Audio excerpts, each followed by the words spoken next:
Hey! Hold on. Can't leave yet. Have to speak to the Plaguemaster. Okay.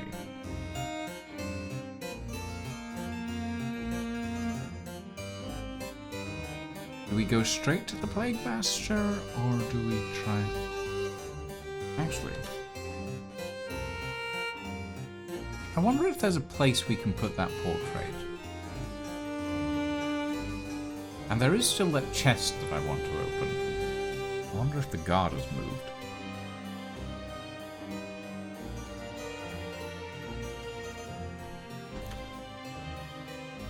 Nope, he's still there. Hey!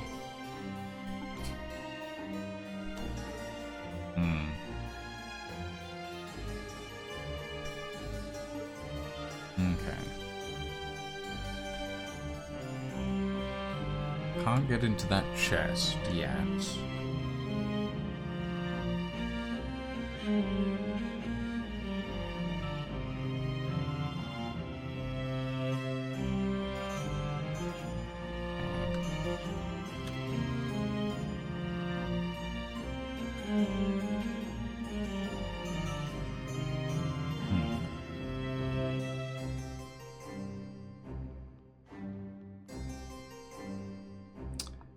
Well, let's go see the Plaguemaster.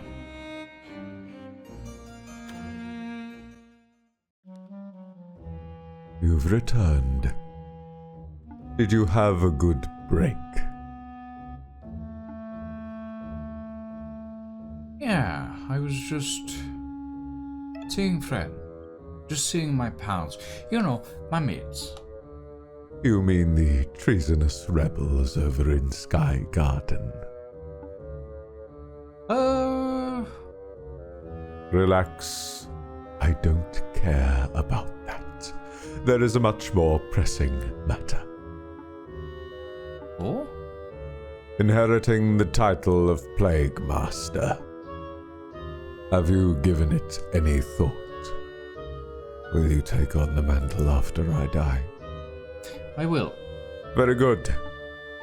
I'll take you to Excalibur. Now? There's no better time. Ah! Follow me. Book! Door book!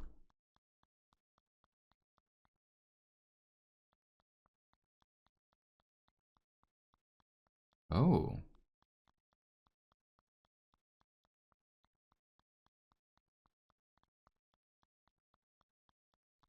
This is very high up.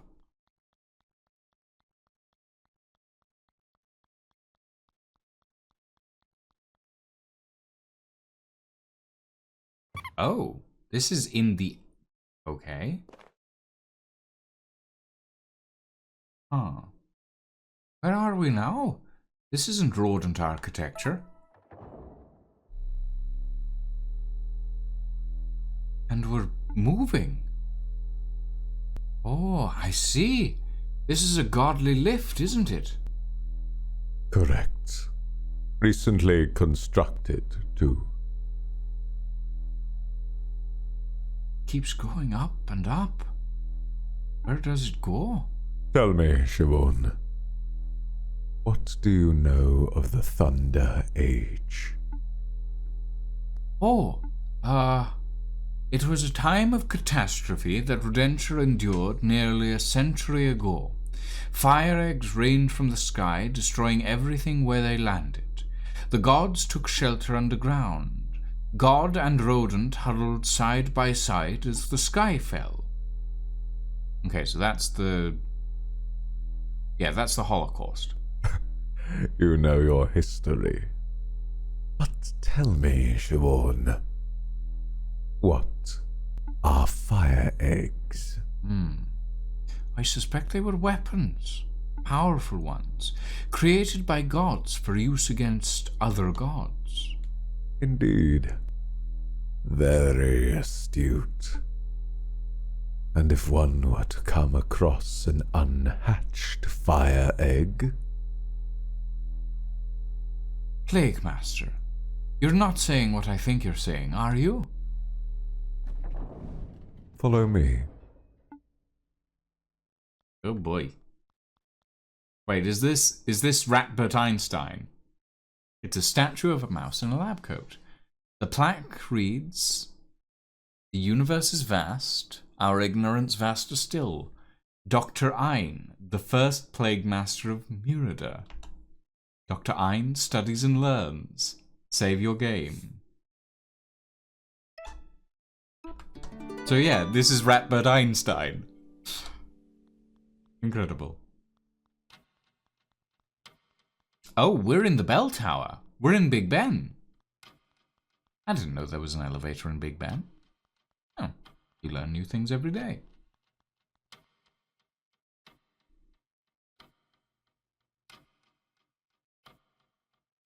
This building certainly is something. Where is Excalibur? Hidden, of course. If a god were to discover it, all our work would be for naught. Honestly, hiding something this big from the gods has been nothing but hassle, especially with their renovations. But I digress. Press that red button, Siobhan.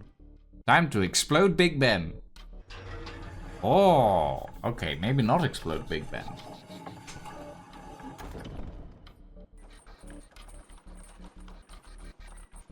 What is...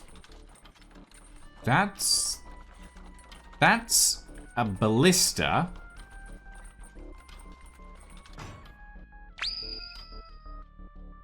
With... Oh, okay, that's a ballista with an unexploded World War II bomb on it. Oh, shit. Oh. This is it. Excalibur. The Fire Egg. An authentic relic of the Thunder Age.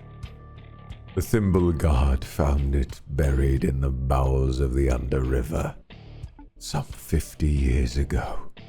Plaguemasters have been studying it ever since. 50 years of research on one weapon. A rodent's life is short and pathetic, so intergenerational knowledge is crucial if we wish to push the boundary of understanding. It took decades to find and decipher the relevant god texts, to reverse engineer the wiring and the machinery. Through careful analysis, my predecessors learned every intricacy of the weapon, what it's made of, the damage it can do, how to hatch it. You can hatch the egg. The trigger is a hard impact, a fall from a great height. The only reason it didn't hatch on its initial fall is due to a technical error. Fascinating stuff. So this cradle mechanism is a catapult. No, a ballista. And the egg is primed to launch through that window. Clock face, to be pedantic. But what's down below? The godly halls of Parliament, and below Parliament's floorboards, the streets of Norita. When the yellow god arrives, intent on destroying the city, we will greet him with fire and thunder.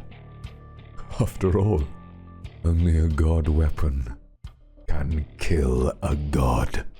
Plaguemaster, if the stories about fire eggs are true, this won't just hurt the god.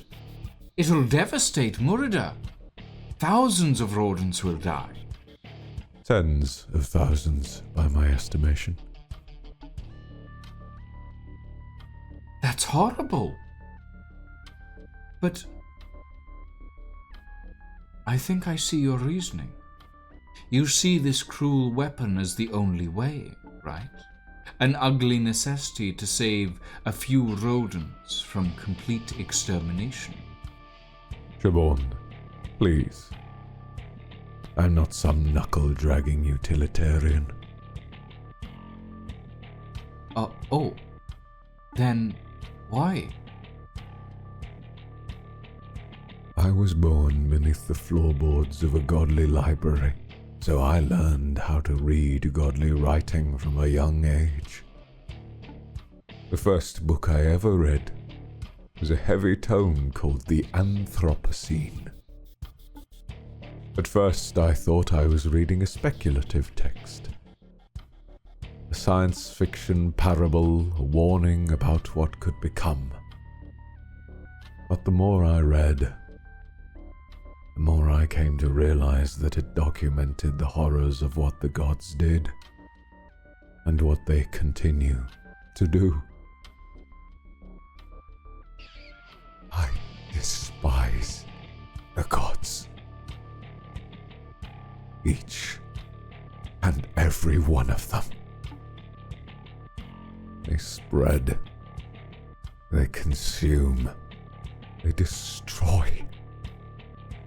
If they can commodify a part of nature, they will. If they cannot, they kill it.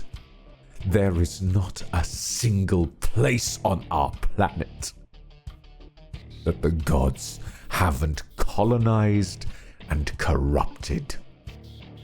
So now carcinogens fill our lungs. Poisons infest our food. Plastics course through our blood. By their hands, soon the oceans themselves will boil. The yellow god is not the worst god, no, not by a long shot. But he epitomizes their callous disregard for life. Their need to dominate nature without second thought.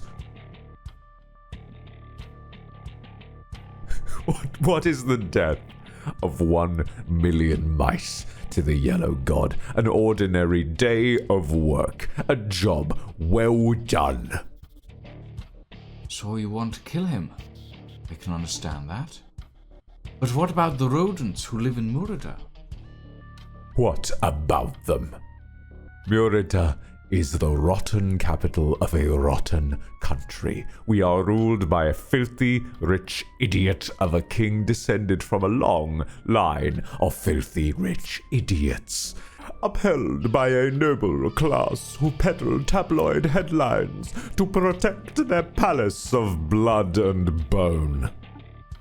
And all defended by a guard of bullies and sociopaths. Who else is there? Oh yes, tax-dodging merchants, poor ball hooligans, plague deniers, back-alley louts who'd murder a child for a seed, bigots who spit upon those they deem queer or degenerate.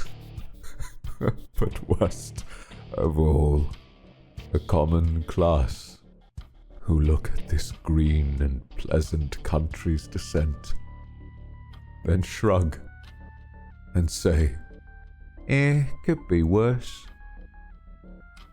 I do not relish this city's destruction,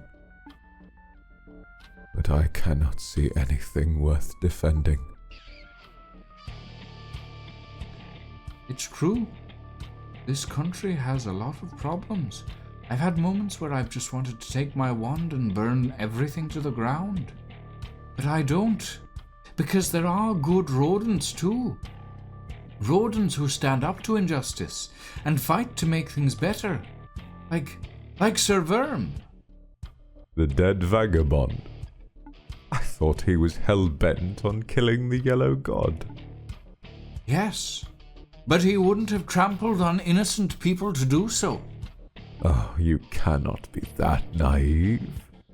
From what you've told me, I can only conclude that your friend was a single-minded brute.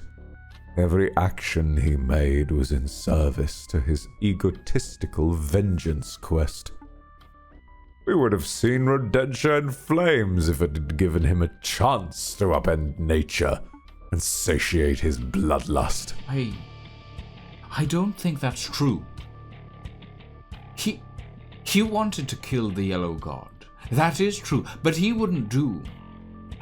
He wouldn't have wanted. It doesn't matter.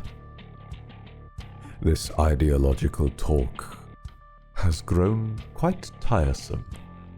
So let us return to more material facts. The Yellow God is coming, and only a god weapon can kill a god. So it's just like you say. This cruel thing is an ugly necessity. Where are you going? Out. I quit. Find another successor. I won't force you to remain in my service if that is your decision, but think for a moment. Be a scientist. Think rationally. What do you know about rationality? You're so wrapped up in your warped, pathetic view of the world that you can't even hypothesize a better future. That's not science. That's a cult of hopelessness. Siobhan! Siobhan! Pity. But no matter. Yikes. But you two had fun, right? It was fine. Sure, Worm's a gentle mouse. But I'm just saying, you're the world's worst matchmaker, Bruce. Sheesh. Can I blame a guy for trying? Oh, hey, it's Siobhan. How did it go? You look a little shaken. Well...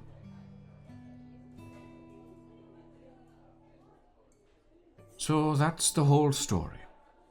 I think Aquila's planning on launching Excalibur no matter what. And when that happens, thousands of rodents will die. Excalibur. I'd heard whispers, but I didn't think such a terrible weapon actually existed. And right above our noses, no less. Could it really kill a god? Does it matter? If it's like Siobhan says, it'll take out the city with it. Right. This just complicates things. Now we have to worry about both the Yellow God and an absurd weapon of mass destruction. Shit. What a doomerist prick this Aquila is. Something doesn't add up. If the king knows that the Yellow God is coming, and he has a banger of a solution ready to go, why doesn't he just evacuate the city? Tell everyone to run and hide. That would cause the smallest loss of life, no? Ha! You're having a laugh. The king don't give a flying fox about us common folk. If we all died to the Yellow God, you know what he'd say? Good riddance. Mate, do you mind? This is a private conversation. Sorry. Oi. Listen. We're on the same side here. We may not know much about this Excalibur malarkey, but we do know something that must be done about the Yellow God. We've been doing our homework. We know the damage coming our way. Yeah, so we're planning a protest. We got hundreds of allies in Gutter's End. Hundreds. And we're going to march on the palace gates and have a word with His Majesty himself. We got a list of demands. A proper manifesto. What good is this to us? Wait, Verm, this could work. To reach Excalibur, we need to go through the palace. We can't just waltz in. We'd be arrested for sure. But if there's a protest, that would distract the guards. It might give us a window of opportunity to reach the weapon and destroy it. Aye, but how do we reach the Yellow God from there? You know, rumour is there are hidden tunnels all over the palace. I bet one of them takes you to where you need to be. Hidden tunnels? Ghosts and musswolves. It's possible, Sir Verum. I've overheard whispers of passages the royals can use from emergency escapes. Perhaps one goes straight over to the godly hall above our heads. Okay, so, assuming we gain access to the palace, and assuming we destroy Excalibur, and assuming we find a secret tunnel, then it's just The simple matter of killing a god of death. Easy peasy. Right, Verm? Diversions and secret passages, kings and gods.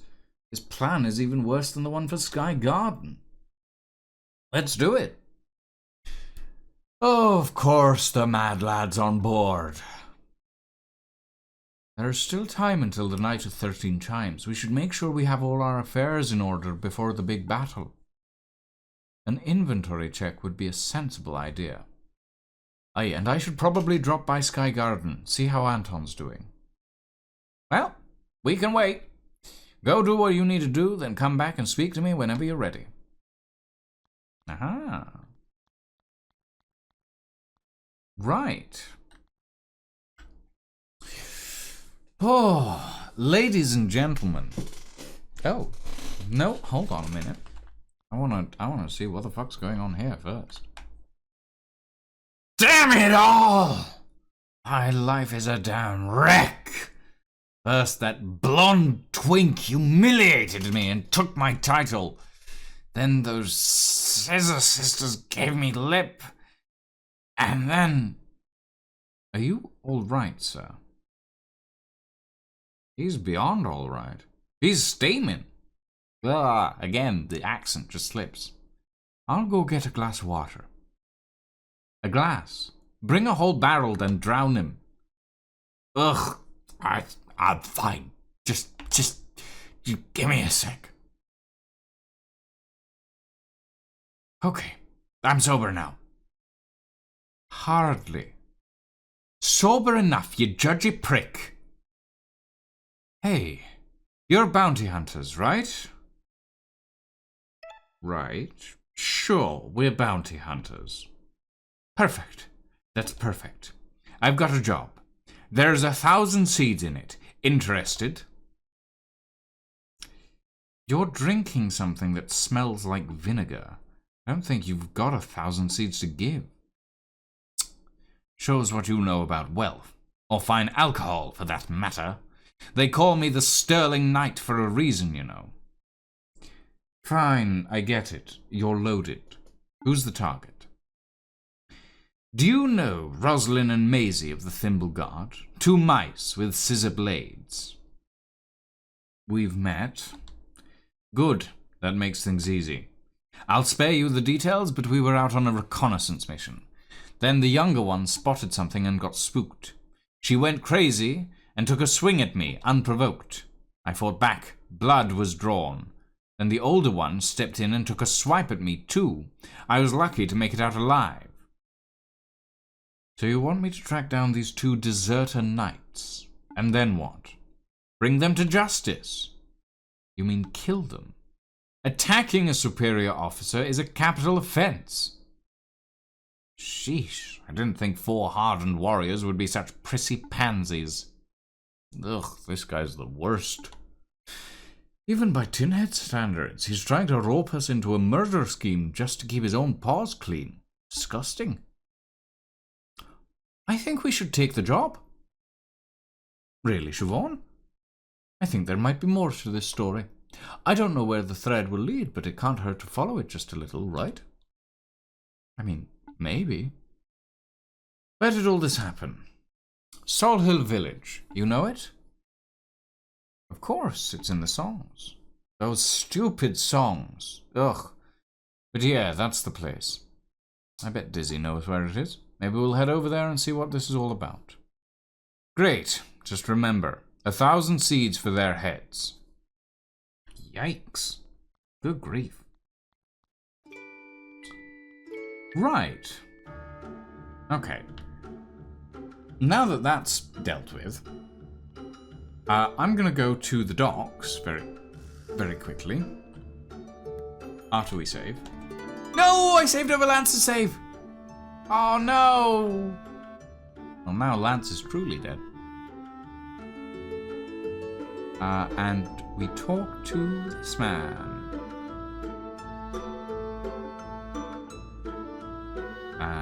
This man has nothing to say. I don't know where that key goes then. Okay. Right. Ladies and gentlemen. we've been recording for about 3 hours now. This is usually where I cut it off. And this feels like a good place to end it for this set of videos.